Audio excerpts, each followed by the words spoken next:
আপনি কি কখনো ভেবেছেন, যদি আব্রাহাম হাল ছেড়ে দিতেন তবে কি তিনি প্রতিশ্রুত পুত্রকে পেতেন?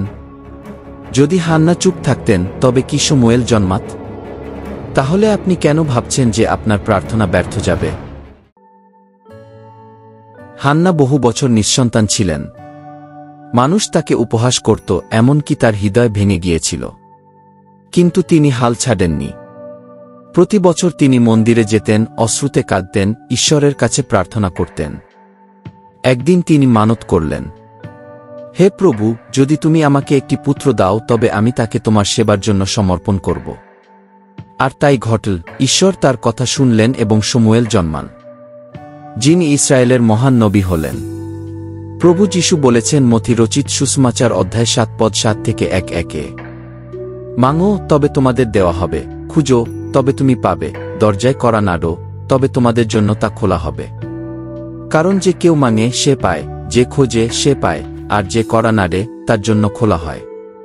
তোমার ছেলে যদি তোমার কাছে রুটি চায়, তবে তোমাদের মধ্যে এমন কেউ আছে কি যে তার সন্তানকে রুটির বদলে পাথরের টুকরো দেবে? যদি সে একটা মাছ চায় তবে বাবা কি তার হাতে একটা সাপ তুলে দেবে? নিশ্চয় না। তাহলে যখন তোমরা দুষ্ট হলেও তোমাদের সন্তানদের ভাল জিনিস দিতে জানো, তোমাদের স্বর্গীয় পিতা কি তার কাছে মাঙা লোকদের ভাল জিনিস দেবেন না? প্রভু যিশু আমাদের শিক্ষা দেন যে অবিরাম মাঙা, খোঁজা আর কড়া নাড়া কখনো বিফলে যায় না।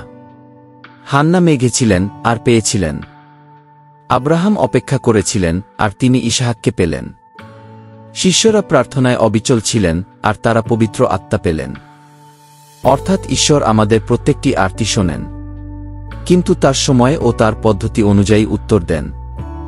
বিলম্ব হতে পারে, কিন্তু অস্বীকার হয় না। যদি হান্নার প্রার্থনা শোনা যায়, যদি আব্রাহামের বিশ্বাস সফল হয়, তাহলে আপনার মাঙা, খোঁজা আর কড়া নাড়াও বৃথা যাবে না। শুধু হাল ছাড়বেন না, কারণ স্বর্গীয় পিতা আপনাকে সেইটিই দেবেন যা আপনার জন্য সর্বোত্তম।